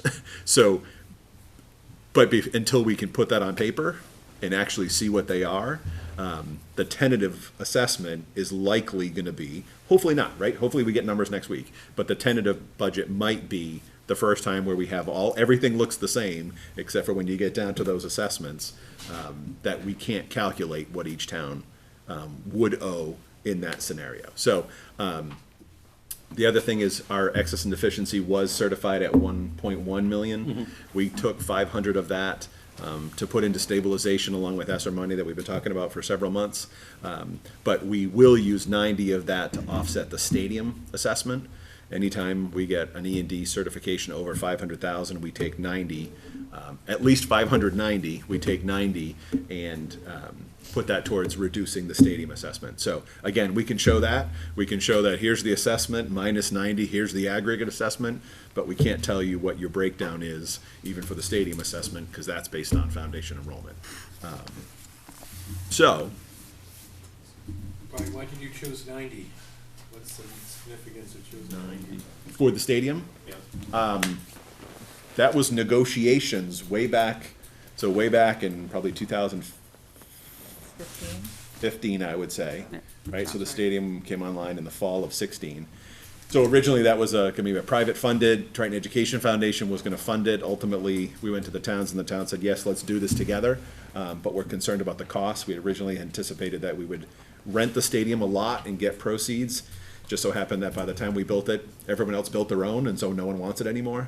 And so the 90, I don't know. I remember Neil Harrington talking about it. I don't know if Neil came up with that or if that's, I remember talking about that. That was, I remember this, that was a, I don't know, I guess an olive leaf, for lack of a better word, that Yeah. we were gonna put the Yeah. money towards that. Yeah, at that point, we didn't have excess and deficiency over $500,000. We longed for those days, right? Yeah, it kind of felt like, sure, you're gonna have 90, we never have it anyway. So now that's great, we have it, and it reduces the stadium assessments, so. Good question, Peter. I was part of it, but can't remember. So, Can I just say for the school committee, that 2.4 number, almost 2.5 number, we had extensive discussions about, do we try to bring that down farther before we go into the tentative budget? And I think this was my statement last night, and I'll say it again, there are so many unknowns right now that if we go and start randomly cutting and then end up with some scenario that we haven't even considered, we're gonna box ourselves into a corner. So yes, that number is high. Brian said it, like, we expect it to come down, but it's intentionally not been cut further at this point because we limit our options moving forward if we start making cuts here before the tentative budget. And I think without information, we would be doing everyone a disservice to do that. And once again, it's the state coming in at the 12th hour and not giving us the numbers when we need them to be helpful to the towns. As a benchmark, we usually have them the fourth Wednesday of January. So this is very We late. don't have the cherry sheet numbers either. Yeah, we Nope. can't, That's the same. as I say, the budget, yeah, this is the same That's the state aid figure. Yeah, Yeah. it's because of the new government. new governor. Yep. So it's, Let's take that as a good sign, maybe she's increasing it. She's just collected it all. See if I can find a little bit more over there. We're gonna give it to Triton. Probably not. And what's just sad is when you look at the assumed revenue increases, it's sad what we're getting. Yeah, and that, the first, did we talk about that? The committee workshop. I updated a sheet that those who've been around will remember. But kind of historically looked at how much of our budget is funded by local assessments Yeah, I versus how want an much updated is. copy of that. So that, In the front of the book. That's that. oh, I have it in the front of my. Yeah, That's that bar chart you had, right? Norissa's pulled it out if you want to just grab No, a no, she's copy. got, yeah, he's got Oh, it in yeah, the front no, I of got his my too. own. I didn't even, I printed it out. I don't even know what to do with printed papers anymore. So in '02, our operating expenses were, call it roughly 26 million. Local assessment accounted for 59.8% of our operating budget. Right. Chapter 70 accounted for 34%. Down to today's budget, I'm sorry, no, this year's budget, FY '23. Almost 80%. Our operating expenses are 47 million and change. The local assessment, your contributions are 78.7% of our budget, and 18.9% of our budget is paid for by the state. 18.9. Yep. So This. almost in half. And this is not unique to Triton. This happens to everyone, and this is why I am going to be traveling out to Holyoke in April to talk to those people out there, because they're going to, I hate to call them those people, but the western part of the state, the rural communities, they're going to change their terminology. Right now, they call themselves, Western Mass.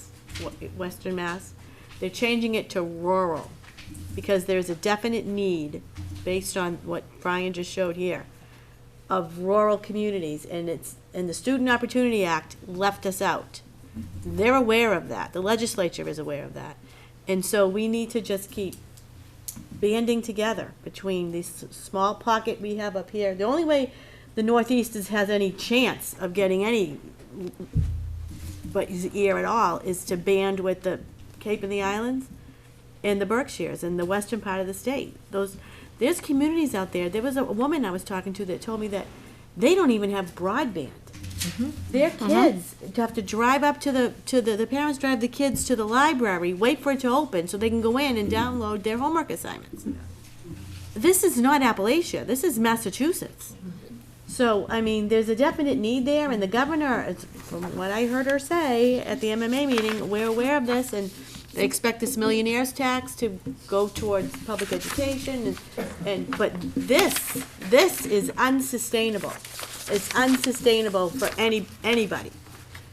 And that's the drum that I beat every time I go.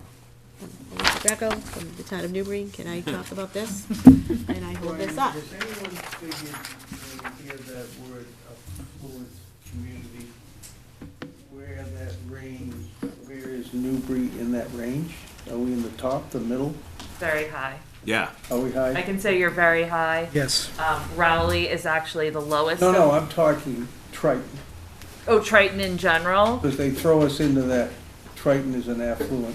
Yeah, Community. it sits fairly high. Our target is 82.5%. That's what they're trying to send us toward, essentially. And that's basically the top end. So, That is primarily weighted by Newbury being pulling us way up. Rowley is pulling us down, and Salisbury is kind of holding us where Triton as a whole actually is. Can I have this, Narissa? now is that based on, like personal incomes, or is that commercial Both. factored in? Equalized valuation Because and that doesn't aggregate. make a lot of sense to me. when That's I always think been of- our argument for Yeah. aggregate wealth, like, it's, look at, if we just switched it to median income, it totally shifts it. Yeah, But aggregate wealth. Equalized valuation, right, being coastal communities, Yep. obviously the valuations are so higher one when you of the have twos, yep. beachfront property. Yeah. That's their argument, is we can tax more essentially than Worcester or whoever, pretty much anybody, even Western Mass. Yeah, so the 82.5% target is of foundation, which is this super way low number, right? Yes. So our towns are approaching that as far as the minimum local contribution. The difference is we're spending about 15 million above the minimum local contributions.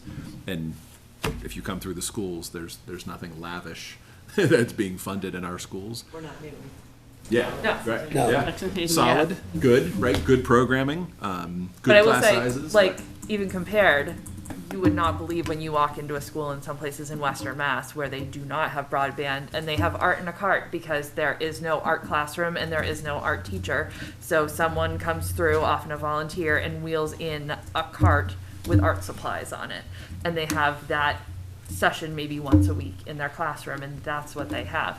So there are definitely degrees of need here where we're in a moderately good spot when you compare to that, but in a horrible spot compared to, I think where we'd want to be and where many others are. I just like to always remind myself that we are fortunate to some extent, Yeah. right? And This I mean, isn't. It's been urban versus rural, and the reality is urban is dealing with ELL and poverty and all of this other stuff. Yes. So I mean, big picture, we are lucky to be where we are. But that's why it's always been the fight, because it's been urban senators and representatives fighting against more. But this, where the Yeah, state that's has the been, state across this the is board. here.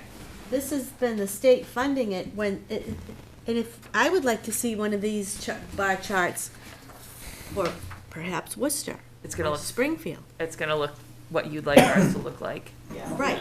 So Well, that's not fair or equitable. And that's the Commonwealth stepping away from its obligation to public education. It's But there would pushing be it. people who would argue that, and I see their point of view, because they have 1,000 ELL kids that they're having to serve. No, you know. that's true. But you don't take from Peter up here to Right, do that. Right. There's need everywhere. right. I'm not saying that I want to take from them to give to us. They have a greater need. It's been identified, and I understand that. but there's still need here because our three little towns only have a $20 million a year budget. This is school district is, what is it? It's almost $50 million. This is unsustainable. We will have schools, but we won't have police, fire, or DPW workers because we have to fund our schools. And that's the Commonwealth's. I lie that at the feet of the Commonwealth. They need to fix this problem. They have the money. Well, we have the bumps report that came Right. out that said that. That's right. 10 There's years a ago, lot, 7, right. whatever it was, And when 5 they years, 6. passed, Now we have Diana Zaglia sitting in bump seats. Right. So, Game on, let's right. do this. Hey, Hopefully- get her in. right. Hopefully she And- will, and- but- and she's and- not afraid to piss people off.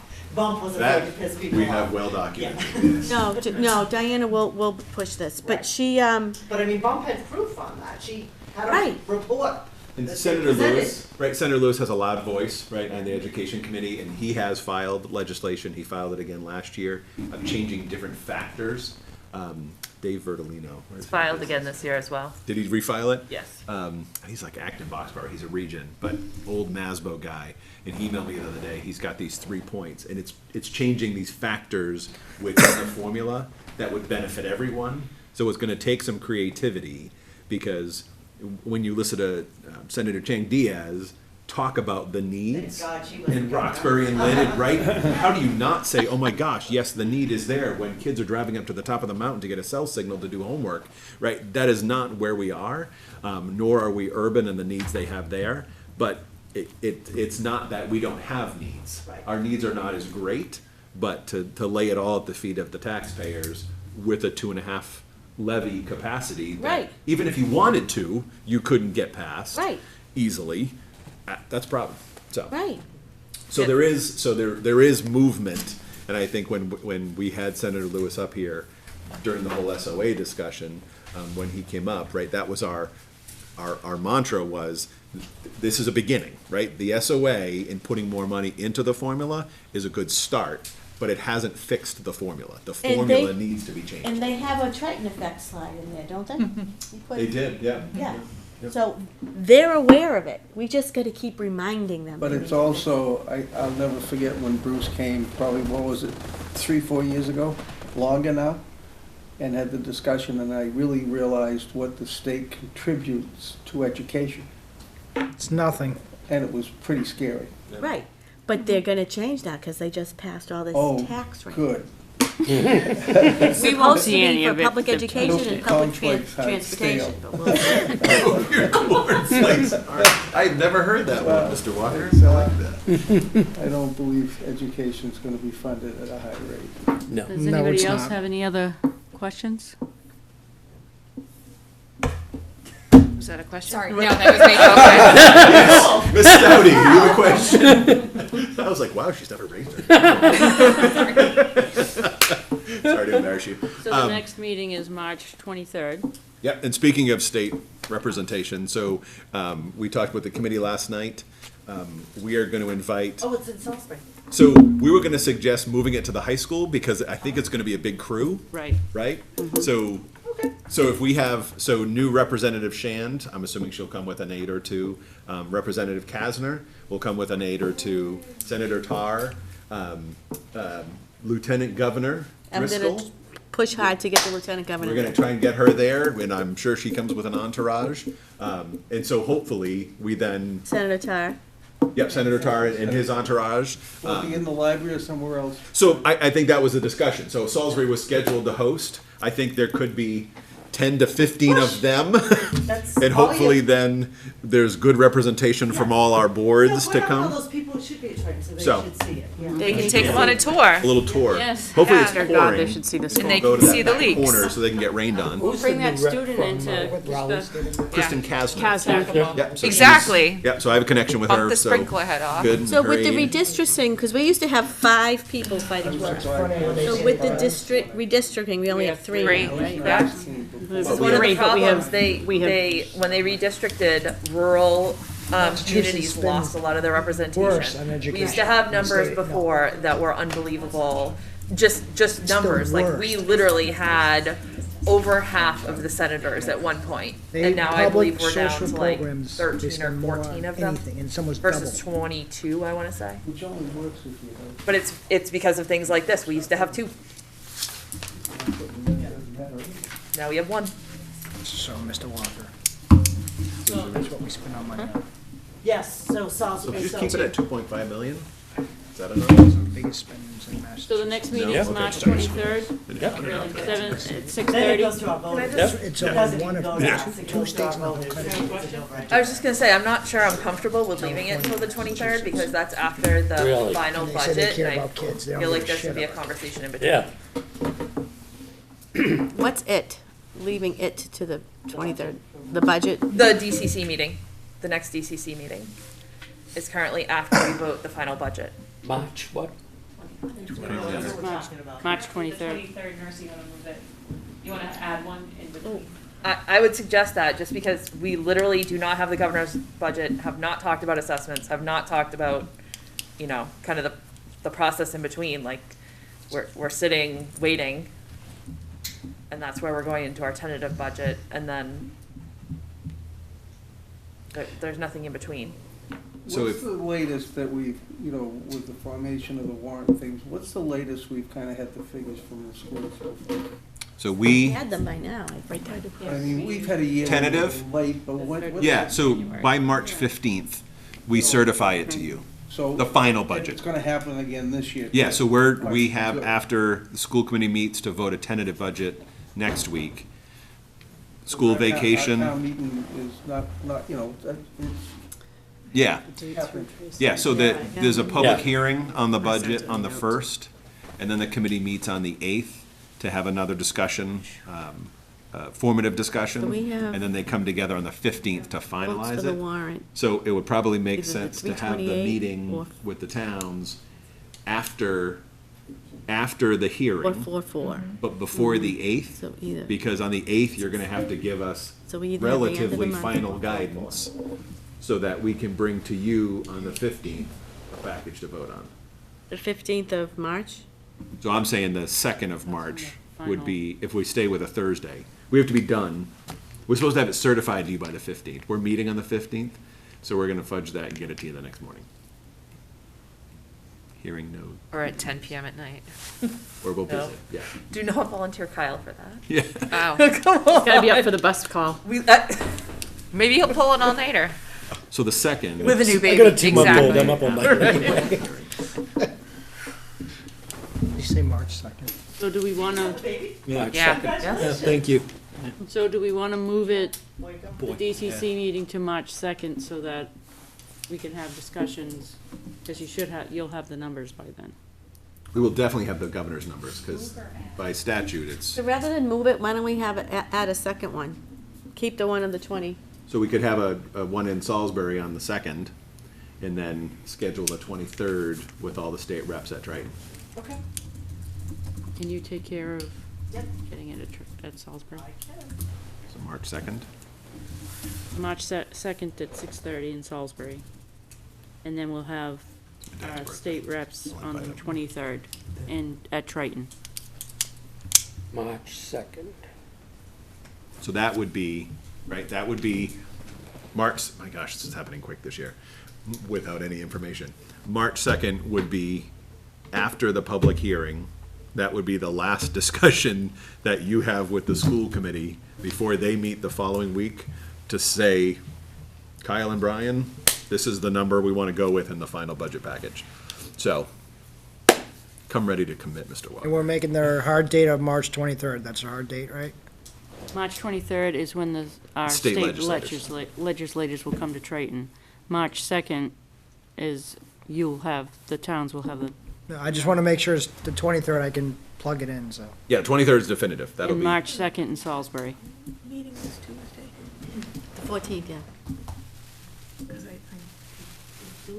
Not yet. Does I think anybody it's have gonna work anything tomorrow. else? I want to thank you all for coming. And like I always say, it takes a village, it's all of us that help to make our students' lives better.